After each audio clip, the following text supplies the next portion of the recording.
상상해 보시죠. 여러분이 맨바닥에서 유니콘 기업을 일궈낸 창업자입니다. 와, 상상만 해도 정말 짜릿한 기분이네요. 그렇죠. 온갖 위기를 다 극복하고 마침내 내일 회사가 뉴욕 증시에 상장하는 날인 거예요. 진짜 인생 최고의 날이 밝아오는 거군요. 네, 그런데 바로 그 상장 전날 밤에 이사회에서 여러분을 갑자기 해고해 버립니다. 헐, 내일이 상장인데 오늘 밤이요? 네, 회장실에서 그냥 쫓겨나는 거죠. 얼마나 억울하고 기가 막힐까요? 진짜 억울해서 잠도 안 올 것 같은데요, 그거는. 제 말이요. 그런데 놀랍게도 역사상 가장 위대한 리더라고 불리는 인물이 막상 이와 똑같은 운명을 맞이했습니다. 아, 그 유명한 인물 이야기군요. 맞습니다. 오늘 저희가 딥다이브 해볼 지식의 세계가 바로 이 충격적인 미스터리에서 출발하거든요. 아주 흥미진진한 시작이네요. 오늘 우리가 다룰 텍스트가 바로 그 주인공, 이스라엘의 영도자 모세에 대한 이야기잖아요. 네, 맞아요. 정확히는 2026년 3월 16일 곽선희 목사님의 설교 자료죠. 네, 종교적인 문헌이긴 하지만 사실 이 안에는 현대 리더십이나 조직 심리학에 대한 엄청난 통찰이 숨겨져 있거든요. 우리 내면에 숨겨진 동기 같은 거 말이죠. 종교 텍스트에서 보편적인 리더십의 딜레마를 뽑아내는 이 과정이 저는 무척 기대가 됩니다. 저도요. 보통 우리는 리더의 성공을 평가할 때 그 엑스레이나 기업의 재무제표처럼 되게 명확한 수치로 보려고 하잖아요. 그렇죠. 뭐 매칠 그래프가 우상향하면 좋은 리더, 떨어지면 나쁜 리더, 약간 이런 식이죠. 네, 근데 이 자료는 눈에 보이는 그 화려한 성과 이면에 있는 태도와 동기가 얼마나 치명적인 파국을 몰고 올 수 있는지 아주 서늘하게 경고하고 있더라고요. 맞아요. 그래서 바로 그 유니콘 기업 CEO의 비극, 모세의 이야기로 곧바로 들어가 보는 게 좋을 것 같습니다. 좋습니다. 모세하면 사실 역사상 가장 위대한 리더십의 표본 중 하나잖아요. 그럼요. 텍스트에 묘사된 그의 업적을 보면 진짜 상상을 초월하거든요. 바다인 홍해를 가르고 십계명도 받아오고 네, 심지어 신과 대면한 뒤에는 얼굴에서 너무 강한 광채가 났다고 해요. 얼굴에서 빛이 났다고요? 네, 사람들이 쳐다보지도 못할 정도라서 수건으로 얼굴을 가리고 다녀야 했을 정도라고 하니까요. 와, 진짜 엄청난 카리스마와 권위를 가진 리더였네요. 그렇죠. 그 척박한 광야에서 수백만 명의 사람들을 무려 40년 동안이나 먹이고 통솔했으니까요. 아니, 상식적으로 그런 거대한 프로젝트를 성공적으로 완수했다면 결승선에서 화려하게 스포트라이트 딱 받고 레드카펫 밟아야 마땅하잖아요. 보통은 그렇게 생각하죠. 근데 텍스트에 묘사된 그의 최후가 좀 충격적입니다. 평생을 사모하며 이끌었던 목적지, 그러니까 가나안 땅에 아예 들어가지 못해요. 맞습니다. 요단강을 건너지 못한 채 비스가산 꼭대기에서 그토록 원하던 땅을 그냥 멀리서 바라만 보다가 죽음을 맞이하거든요. 이게 단순히 나이가 많아서 자연사한 게 아니라는 게 이 이야기의 핵심인 거죠. 네, 명백한 형벌이자 리더십 자격의 박탈이하십니다. 형벌이요? 텍스트를 보면 모세가 하나님의 거룩함을 나타내지 않고 자신의 불성실함을 드러냈기 때문에 입국이 거부되었다고 아주 단호하게 규정하고 있어요. 와, 40년의 그 거대한 공로가 단 한 번의 오만함으로 하루아침에 무너진 거네요. 바로 그겁니다. 자료에 나오는 전설 하나가 유독 제 마음을 좀 찌르더라고요. 모세가 오죽 억울했으면 이렇게까지 간청했다고 하죠. 아, 그 스파이 변장 이야기요? 네. 자기를 스파이나 탐지꾼처럼 변장시켜서라도 좋으니까 딱 한 번만 몰래 요단강 건너가서 그 땅을 밟아보고 오게 해달라고요. 정말 눈물겨운 부탁이네요. 근데 그 부탁조차 단호하게 거절당합니다. 솔직히 저는 이거 너무 가혹한 처사 아닌가 싶었거든요. 평생 희생한 리더한테 한 번의 실수로 보상을 다 빼앗다니요. 겉보기엔 진짜 가혹해 보일 수 있죠. 하지만 이것을 조직과 리더십의 심리학으로 접근해보면 이야기가 완전히 달라집니다. 심리학적으로요? 어떻게 달라지죠? 조직이 막 커지고 압도적인 업적이 쌓일수록 리더는 무의식적으로 특권의식을 갖게 되기 마련이거든요. 아, 특권의식이요? 네, 내가 이만큼 고생했는데 이 정도는 봐주겠지? 내 공로가 얼만데 이 정도 실수는 덮어지겠지? 하는 일종의 보상심리죠. 아, 그러니까 과거의 성과로 현재의 실수를 퉁치려는 마음이군요. 정확해요. 이 사건은 바로 그 위험한 지점을 아주 정확히 타격합니다. 오! 과거에 아무리 거대한 성과를 쌓아 올렸어도 그게 현재의 내면의 오만함을 정당화하는 면죄부가 될 수는 없다는 아주 서늘한 원칙인 거죠. 와, 위대한 리더의 자리에 오를수록 도덕적이나 심리적 기준이 느슨해지는 게 아니네요. 오히려 숨막힐 정도로 엄격해진다는 것을 보여주는 아주 상징적인 대목입니다. 과거의 화려한 스펙이 현재의 교만을 방어해주지 못한다는 거, 이거 진짜 무서운 말이네요. 평범한 사람들은 속으로 아유, 나는 저런 큰 조직의 리더가 아니라서 참 다행이다. 이렇게 안도할지도 모르겠어요. 근데 저도 약간 그렇게 생각할 뻔했는데 안타깝게도 이 텍스트는 일반인들의 아주 일상적인 선행 속에 폭탄도 함께 펑 터트려버리죠. 맞아요. 칭찬받고 싶은 욕망이 평범한 사람을 어떻게 파멸로 몰고 가는지 보여주는 극적인 일화가 등장하거든요. 아나니아와 삽비라 부부 이야기죠. 네, 초대 예루살렘 교회 시절의 일입니다. 당시 공동체는 엄청난 부흥기를 맞아서 막 사람들이 자발적으로 자기 재산에 팔아서 가난한 이웃에게 나눠주는 아주 훈훈한 기부 행렬이 이어지고 있었어요. 와, 전 재산을 헌납하더니 당연히 그런 사람들에게는 공동체에 엄청난 존경과 박수갈채가 쏟아졌겠네요. 엄청났겠죠.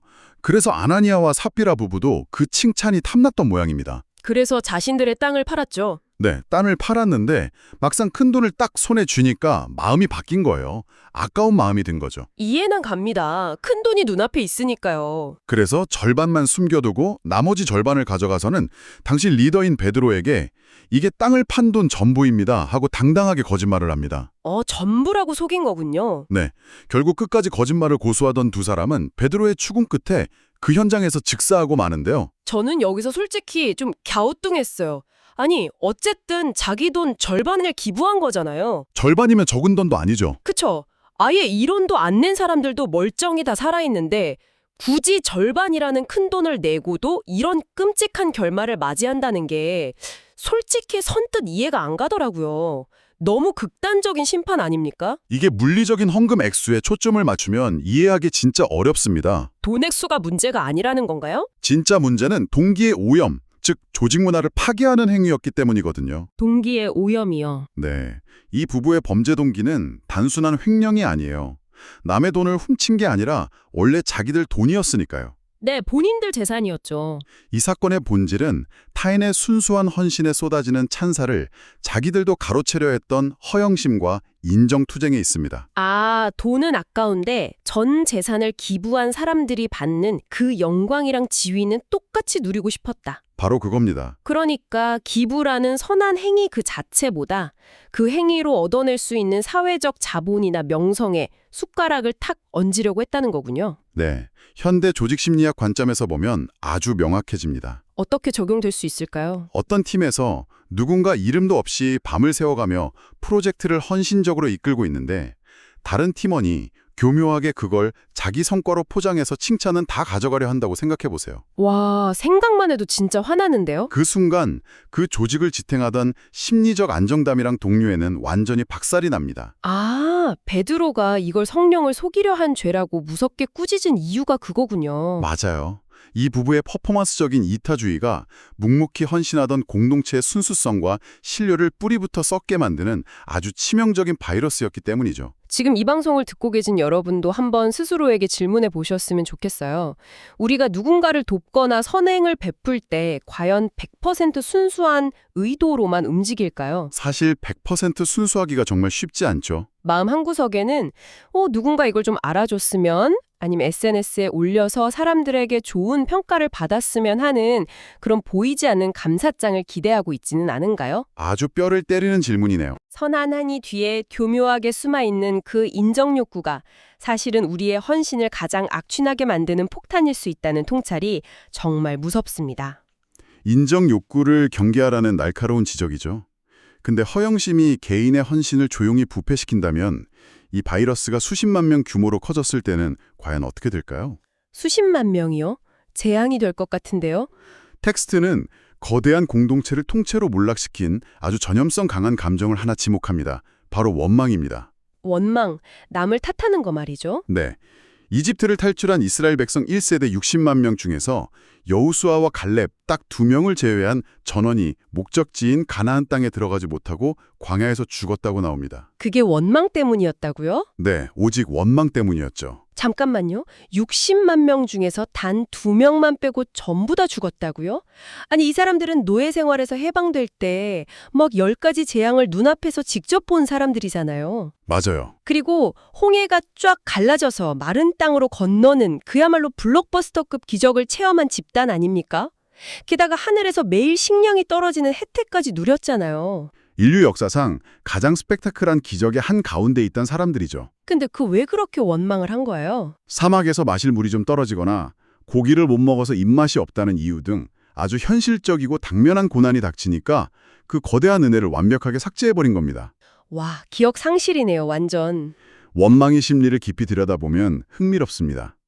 원망은 단순히 나 좀 불편하다 하는 투정이 아니거든요. 그럼 뭐죠? 과거에 받았던 기적을 새까맣게 잊어버리는 기억 상실이자 자신들을 이끌어주는 리더십과 섭리 그 자체를 통째로 부정하는 행위입니다. 아, 어려움이 닥쳤을 때 가치 해결책을 찾는 게 아니군요. 네, 왜 우리를 여기까지 끌고 와서 이 고생을 시키느냐며 책임을 모두 리더에게 돌려버리는 거죠. 이런 원망은 순식간에 공동체 전체의 동력을 마비시킵니다. 백성들이 그렇게 원망만 일삼다가 스스로 무너진 건 납득이 확 되네요. 근데 전문가님, 제가 텍스트를 자세히 들여다보다가 이상한 점을 하나 발견했거든요. 앞뒤가 안 맞는 모순점이요.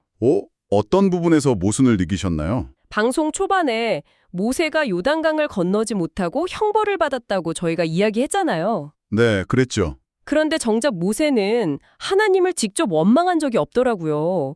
오히려 막 불평, 불만을 쏟아내는 백성들을 향해서 반역한 무리여 패역한 너희여 들으라 하면서 불같이 화를 냈단 말이죠. 맞습니다. 화를 냈죠. 아니, 화를 낸 대상이 원망하는 백성들이었는데 도대체 왜 모세가 한통 속으로 묶여서 심판을 받고 가나안 입국을 거절당한 걸까요? 그 질문이 오늘 다루는 자료 전체를 관통하는 가장 예리하고 핵심적인 부분입니다. 진짜 궁금해요. 왜 그런 건가요? 리더십이 무너지는 아주 미세하고도 결정적인 순간이 바로 그 대목에 숨어 있거든요. 찰나리 순간이군요. 모세가 화를 내며 바위를 2번 딱 내리칠 때 내뱉은 말을 한 글자 한 글자 정확히 들여다봐야 합니다. 뭐라고 했죠? 우리가 너희를 위하여 이 반석에서 물을 내랴. 우리가 물을 내겠느냐? 네, 아, 기적을 일으키는 주체가 절대자나 시스템이 아니라 우리, 즉 리더인 자기 자신으로 바뀌어버린 거군요. 바로 그겁니다. 그 미묘한 언어의 변화가 모든 것을 말해주는 거죠. 와, 소름 돋네요. 40년 동안 지팡이를 휘두르면서 숱한 기적의 한가운데 계속 서 있다 보니까 어느새 자신을 철저한 대리인이나 도구가 아니라 생명수를 만들어내는 창조주로 착각하기 시작한 겁니다. 착각의 늪에 빠진 거네요. 백성들의 원망에 지치고 화가 난 나머지 팀을 향한 그 정당한 분노가 월권과 오만으로 변질되어 버린 거죠. 백성의 원망을 처리하려고 하다가 오히려 리더 자신이 교만에 빠져서 진짜 주권자의 자리를 찬탈해버린 셈이군요. 네, 리더가 내가 이 팀을 여기까지 먹여 살렸다. 혹은 내 개인의 뛰어난 능력으로 이 회사를 키웠다고 착각하는 순간이 얼마나 위험한지 보여주는 아주 극적인 장면입니다. 팀원들 불평 잠재우려다가 오히려 자기가 덫에 빠렸다는 게 진짜 충격적입니다. 만약 그 오만한 착각이 모세의 내면에서 그냥 맴돌기만 했다면 파국을 피할 수 있었을지도 모릅니다. 속으로만 생각했다면요. 네, 하지만 그 교만한 생각이 통제력을 잃고 입 밖으로, 즉 말로 튀어나왔기 때문에 치명타가 된 겁니다. 아, 말이 문제였군요. 텍스트는 이 지점에서 언어의 심리적 무게와 영적 책임을 아주 무겁게 다루고 있어요. 민수기 14장 28절에 등장하는 선언은 모든 리더와 개인이 마음에 새겨야 할 무서운 문장이죠. 어떤 문장이죠? 너희 말이 내 귀에 들린 대로 내가 너희에게 행하리라. 와, 말한 그대로 다 현실이 되게 만들겠다는 절대적인 원칙이네요.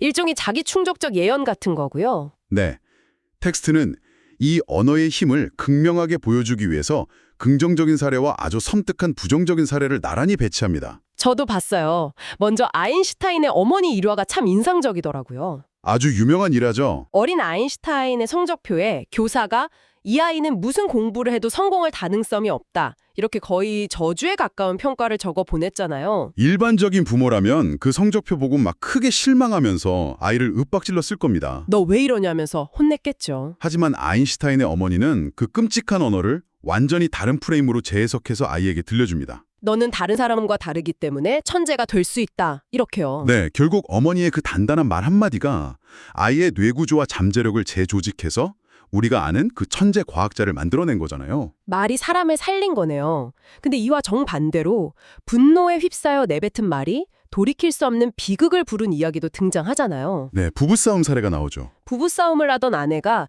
홧김에 남편에게 날 죽여라, 죽여라고 소리쳤고 실제로 이성을 잃은 남편이 끔찍한 폭력을 휘둘렀다는 사례요. 솔직히 저는 이 사례는 좀 당황스러웠어요. 어떤 점이 당황스러우셨나요? 아니 화가 나서 한 말일 뿐인데 그 폭력에 대한 모든 책임이 언어를 뱉은 아내에게도 있다는 건가요? 텍스트의 화자는 이 비극을 두고 아내에게도 자신이 뱉은 죽여라라는 말에 책임을 져야 한다고 아주 냉정하게 평가합니다. 좀 가혹한 것 같기도 한데요. 물론 극단적인 사례이긴 하죠. 하지만 우리가 일상에서 스트레스 받을 때 통제력을 잃고 뱉어내는 그 언어들이 어떤 물리적인 에너지를 가지고 있는지 명확히 보여주는 예시입니다. 아, 말이 그냥 공기로 사라지는 게 아니라는 뜻이군요. 네, 모세 역시 막 신경질적으로 바위를 쾅쾅 치면서 우리가 물을 내랴 하고 뱉어낸 그 오만한 언어, 즉 망령된 입술의 대가로 40년 수고를 물거품으로 만들었으니까요. 망령된 입술이요? 언어는 단순히 생각의 표현이 아닙니다. 그 생각의 문을 잠그고 조직 문화를 형성하는 가장 강력한 무기입니다. 이 대목에서 방송 듣는 분들도 많이 뜨끔하셨을 것 같아요. 자녀에게 화가 나서 넌 누굴 닮아서 그 모양이냐, 네가 그렇지 뭐 이렇게 깎아내리거나. 직장에서도 부하 직원에게 신경질적으로 막 뱉어내는 비난들 많잖아요. 그렇죠. 그 말들이 그냥 허공으로 흩어지는 게 아니라 팀의 문화를 갉아먹고 자녀의 미래를 제한하는 진짜 물리적인 조각할 역할을 하고 있다는 뜻이잖아요. 맞습니다. 결국 내 혀가 내 주변의 현실을 고스란히 타자치고 있는 셈이죠. 와, 비유가 확 와닿네요. 자, 그렇다면 우리는 여기서 아주 중대한 딜레마에 빠지게 됩니다. 딜레마요? 인간은 본성상 끊임없이 타인과 비교하면서 원망에 빠지기 쉽잖아요. 그리고 누군가 내 공로를 알아주길 바라는 허영심이 막 마음속에서 꿈틀대고요. 게다가 스트레스 받으면 어김없이 가시돋친 말이 입 밖으로 막 튀어나오려고 하죠. 그러니까요. 이렇게 위험천만한 덫이 많은 세상에서 우리는 도대체 어떻게 리더십을 지키고 내면을 보호할 수 있을까요? 다행히 텍스트가 제시하는 구체적인 해독제가 두 가지 있습니다. 뭡니까? 첫 번째는 이름 없는 헌신, 즉 순수성과 무명성의 회복입니다. 무명성이요? 여기 아주 솔직하고도 뼈 있는 농담 하나가 등장했던 것 같은데요. 네, 어느 신학대 교수가 예배 시간에 이름도 없이 빛도 없이라는 가사가 들어간 찬송가 부르기를 단호하게 거부했대요. 왜 안 부르냐고 물어보니까 뭐라고 했죠? 인간이라면 누구나 공감할 만한 되게 솔직한 대답이네요. 저라도 그렇게 생각할 것 같아요. 그렇죠. 근데 그때 동료가 던진 한마디가 상황을 아주 서늘하게 만듭니다. 뭐라고 했는데요? 그러면 당신은 죽어. 헉? 그러면 당신은 죽어라고요? 네, 가벼운 조크처럼 툭 던진 말이지만 그 안에 진리가 숨어 있습니다. 내 이름과 명예 그리고 사회적 보상을 바라는 사적인 동기가 나의 헌신에 깊이 개입되는 순간 어떻게 될까요? 아나니아와 삽비라 보부처럼 되는 거군요. 맞습니다. 영적이고 심리적인 생명력을 잃어버리게 된다는 무서운 경고인 셈이죠. 칭찬받고자 하는 마음표를 스스로 떼내는 훈련이 필요하다는 거군요. 그럼 원망과 불평을 덮어버릴 수 있는 두 번째, 가장 강력한 해독제는 뭔가요? 바로 철저한 감사입니다. 감사요. 네, 텍스트는 원망을 이길 수 있는 유일한 반대말을 단순하게 참는 인내가 아니라 적극적인 감사라고 정의하고 있어요. 참는 게 아니라 감사하는 거다. 그 궁극적인 삶의 모델로 인천에 사셨다는 한태범 장로의 일화를 소개합니다. 한국전쟁 때 이야기죠? 네, 6.25 피난길에 인민군의 총에 맞을 뻔했는데 등에 메고 있던 낡은 배낭에 총알 2발이 딱 박히는 바람에 기적적으로 목숨을 건졌다는 분이에요. 와, 그 배낭이 방탄조끼 역할을 해준 거네요. 보통 사람 같으면 아유 끔찍해 하면서 그 구멍난 배낭 당장 내다 버렸을 텐데요. 근데 이분은 그걸 평생 안방에 걸어두었다고 합니다. 평생이요? 바로 그 태도가 리더십의 내면을 지키는 비결인 거죠. 세상을 살아가면서 억울하고 힘든 일이 왜 없었겠습니까? 배신당하고 사업 힘들어지고 절망의 순간이 많았겠죠. 네, 하지만 분노와 불평이 막 입 밖으로 터져나오려는 찰나마다 그는 안방에 걸린 그 구멍난 배낭을 쳐다봤어요. 배낭을 보면서 마음을 다잡은 거군요. 나는 이미 그때 죽었어야 할 목숨인데 이렇게 살아 숨쉬고 있는 것 자체가 엄청난 은혜다. 이렇게 과거의 구원을 현재로 쫙 끌어와서 원망이라는 감정을 완벽하게 소독해버린 겁니다. 와, 압도적이네요. 현재가 아무리 척박하고 고통스러워도 기어이 과거의 은혜를 발굴해내는 능력이군요. 눈앞의 문제에 매몰되지 않고 삶의 더 큰 맥락을 바라보는 태도가 정말 놀랍지 않나요? 네, 진짜 감탄이 나옵니다. 이것이 진정한 겸손이자 리더십의 최종 완성 형태입니다. 모세가 실패했던 그 치명적인 지점을 극복한 거네요. 네, 내가 이룬 이 모든 성과, 내가 서 있는 이 높은 자리가 사실은 내 힘으로 쟁취한 내 것이 아니다 라는 것을 뼛속 깊이 인정하는 태도 말입니다. 조직을 이끄는 완벽한 자질은 화려한 언변이나 기적을 일으키는 지팡이가 아니었군요. 맞아요. 낡고 구멍난 벼랑 앞에서 눈물을 흘릴 줄 아는 그 투명한 내면의 태도에 있었던 거죠. 오늘 저희가 심층적으로 딥다이브 해본 지식의 세계, 참 무겁고도 매력적이었습니다. 결국 이 자료가 우리에게 전하고자 하는 메시지는 분명한 것 같아요. 네, 어떻게 정리해 볼 수 있을까요? 우리를 각자의 가나안, 즉 약속의 땅으로 온전히 이끌어주는 것은 남들이 우러러보는 화려한 스펙이나 거대한 성과가 아니라는 거죠. 전적으로 동의합니다. 아무도 박수 쳐주지 않아도 묵묵히 자리를 지키는 순수성, 화가 막 치밀어 오르는 순간에도 혀끝에 맴도는 독설의 무거운 책임을 알고 꾹 삼켜내는 절제력. 그리고 광야 같은 일상 속에서도 낡은 배낭을 보며 기어이 찾아내는 철저한 감사함. 네, 이것들이 바로 리더를 진짜 리더로 만드는 핵심 근육이라는 거죠. 시작할 때 우리가 눈에 보이는 재무제표와 엑스레이에 대해 이야기했었잖아요. 겉으로 드러난 뼈대는 멀쩡해 보일지 몰라도 우리의 동기, 매일 뱉어내는 언어, 그리고 감사라는 내면의 시스템이 서서히 오염되고 있다면 결코 성공이라는 결승선을 온전히 통과할 수 없습니다. 복잡하고 탁한 내면의 세계를 정직하게 마주하고 닦아내는 것만이 유일한 해결책이겠네요. 네, 그렇습니다. 오늘 이 시간을 마치면서 지금 방송을 듣고 계신 여러분께 이 도발적인 질문을 하나 남기고 싶습니다. 우리가 사는 지금 이 세상은 사실 소셜미디어의 좋아요 숫자나 화려한 인증샷으로 개인의 모든 가치가 증명되는 시대잖아요. 그쵸. 인증 안 하면 아는 것 같은 느낌이 드니까요. 숨어서 묵묵히한 조그만 선행조차, 내 돈 내고 한 기부조차 해시태그를 달아서 세상에 알려야만 직성이 풀리죠.